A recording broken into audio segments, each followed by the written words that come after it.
శ్రీ సీతారామాభ్యాం నమః. శ్రీ గురుభ్యో నమః. శ్రీమద్ వాల్మీకి రామాయణము అయోధ్యాకాండము 86వ సర్గము. శ్రీరామునిపై లక్ష్మణునకు గల భక్తిభావమును గూర్చి గుహుడు భరతునకు వివరించుట. గుహునకు అరణ్య సంచారము గుపాలతో నేర్పిన విద్య. అట్టి నిషాదరాజు మహాత్ముడైన లక్ష్మణుని యొక్క ఉత్తమ స్వభావాన్ని గురించి అత్యుత్తముడైన భరతునకు తెలుపసాగాడు.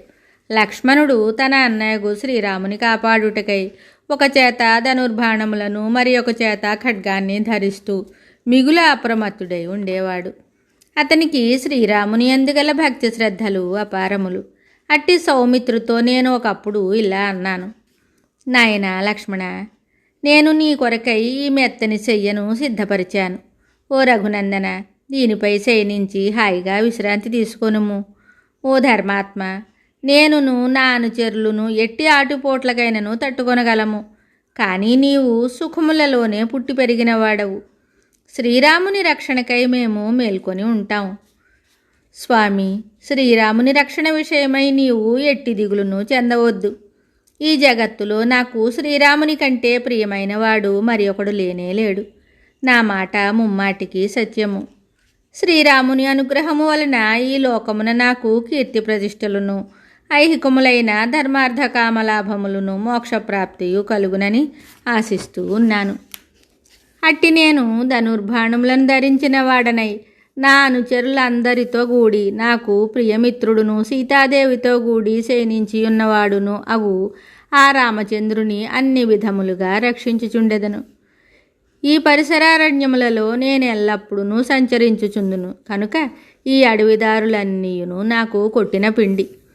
యుద్ధమే తటస్థించినచో చతురంగ బలములను సైతము ఒక్కొమ్మడిగా మేము ఎదుర్కొనగలము. నేను ఇట్లు పలికిన తరువాత మహాత్ముడును ధర్మనిరతుడును అయిన లక్ష్మణుడు మాకందరికీ నచ్చజెప్తూ మాతోటి ఇలా చెప్పాడు: ఓ నిషాదరాజా, సీతాదేవితో కూడి శ్రీరాముడు నేలపై శయనించి ఉండగా నాకు నిద్ర ఎలా వస్తుంది? అన్నపానాదులు ఎట్లు రుచించును? సుఖభోగముల ఆలోచనలు సైతము ఎలా కలుగుతాయి? ఓ గుహుడా, దేవాసురులందరూ కలిసి వచ్చినను యుద్ధమున శ్రీరాముని ఎదుర్కొనజాలరు. అట్టి మహావీరుడు సీతాదేవితో కూడి తృణశయ్యపై పరుండి ఉన్నాడు. చూడుము. మహాతపస్సులకు ఫలముగా వివిధములగు ఎన్నో యజ్ఞయాగాదులను నిర్వహించిన కారణముగా దశరథ మహారాజునకు తనకు సాటి రాగల మహాపురుష లక్షణములు గల శ్రీరాముడు జ్యేష్ఠపుత్రుడుగా లభించాడు. అట్టి రాముడు వనములకు చేరుట వలన ఆ మహారాజు ఇంకా ఎంతో కాలము జీవింపజాలడు. ఫలితముగా ఈ కోసల దేశము అతి త్వరలో అనాథగునని నేను అనుకుంటున్నాను. ఓ నిషాదరాజా, అంతఃపుర స్త్రీలు నిశ్చయముగా బిగ్గరగా ఏడ్చి అలసిపోయి వారు తమ ఏడ్పులను మాని ఉంటారు. ఇప్పుడు నిజముగా ఆ రాజభవనమునందు ఆహాహాకరధ్వనులన్నీను ఆగిపోయి ఉండును. దశరథ మహారాజు, కౌసల్యామాతయు, మా తల్లి అయిన సుమిత్రాదేవియు ఈ రాత్రి వరకైనను జీవించి ఉందురో లేదో నేను చెప్పజాలను. మా తల్లి అయిన సుమిత్రాదేవి మాత్రము శత్రుఘ్నుని చూచుకొనుటకైనను జీవించి ఉండుట సంభవము కావచ్చును. కానీ వీరమాత అయిన కౌసల్యాదేవి మాత్రము పుత్రశోకముతో కృషించి తనువు చాలించుట తథ్యము. మహారాజునకు శ్రీరాముని పట్టాభిషిక్తిని చేయవలెనను తీవ్రమైన అభిలాష ఉండేది. అది నెరవేరకపోవుటచే ఆయన అయ్యో, నేను అనుకున్నదంతయును తలక్రిందులైనది అని విలపించుచు ప్రాణములను కోల్పోయి ఉండును. మహారాజు మరణించుటయే సంభవించినచో ఆ సమయమున అచ్చట ఉండి ఆయనకు అంత్యక్రియలను ఇతర సంస్కారములను భరత శత్రుఘ్నులు మొదలగువారు నిర్వహిస్తారు. నిజముగా వారే ధన్యాత్ములు. ఓ నిషాదరాజా, మా తండ్రి గారు బ్రతికి ఉన్నచో మా అయోధ్య నగర వైభవము వర్ణనాతీతముగా ఉండును. ఆ నగరమునందలి ఇండ్ల ముంగిళ్ళన్నీను చూడముచ్చుట గొలుపుచుండును. అందలి రాజమార్గములన్నీను వేర్వేరుగా చక్కగా ఏర్పాటు చేయబడి ఉండును. అచ్చటి సంపన్నుల హర్మ్యములను, దేవమందిరములను, రాజప్రాసాదములను కనువిందు గావించుచుండును. ఆ నగరము వివిధములగు రత్నతోరణములతోడను అమూల్యములగు శ్రేష్ఠ వస్తువులతోడను అలంకృతమై ఉండును.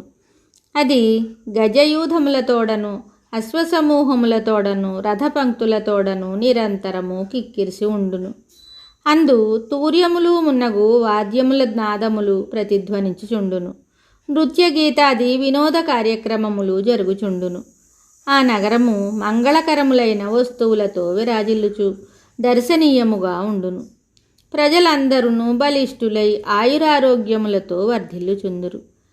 అందలి పుష్పవాటికలు, ఉపవనములు, ఉద్యానవనములు సుసంపన్నములై కళకళలాడుచుండును. నిత్యము నిర్వహింపబడుచుండెడి సామాజికములైన ఉత్సవములను, ఊరేగింపులను, మానసోల్లాసమును గూర్చుచుండును. ఆ మహారాజు గారి పర్యవేక్షణలో ఆ నగర పౌరులందరూ అందు సుఖశాంతులతో హాయిగా సంచరిస్తూ ఉంటారు. శ్రీరాముడు వనవాస దీక్షను ముగించుకొని క్షేమముగా తిరిగి వెళ్ళినప్పుడు మేము ఆయనతో కూడి సుఖముగా అయోధ్యలో ప్రవేశింపగలమా? రాజకుమారుడును మహాత్ముడును అయిన లక్ష్మణుడు ఈ విధంగా చింతిస్తూ ఉండగానే ఆ రాత్రంతయు గడిచిపోయింది. సూర్యుడు ఉదయించగానే ప్రాతకాలమున ఈ గంగా తీరమునందు మర్రిపాలతో రామలక్ష్మణులకు జటలను ఏర్పాటు చేయించి నేను వారిని ఈ నదిని దాటించాను. జటాధారులను, వల్కలములను ధరించిన వారును, మిక్కిలి బలశాలురును, శత్రు సంహారకులను అయిన రామలక్ష్మణులు 2 భద్రగజముల వలె శోభిల్లుచూ ఉన్నారు. తరువాత మేలైన ధనుర్బాణములను, ఖడ్గములను ధరించి సీతాదేవితో గూడివారు సావధానముగా ముందుకు సాగారు. వాల్మీకి మహర్షి విరచితమై ఆది కావ్యమైన శ్రీమద్ రామాయణమునందలి అయోధ్యాకాండమునందు 86వ సర్గము సంపూర్ణం. శుభం.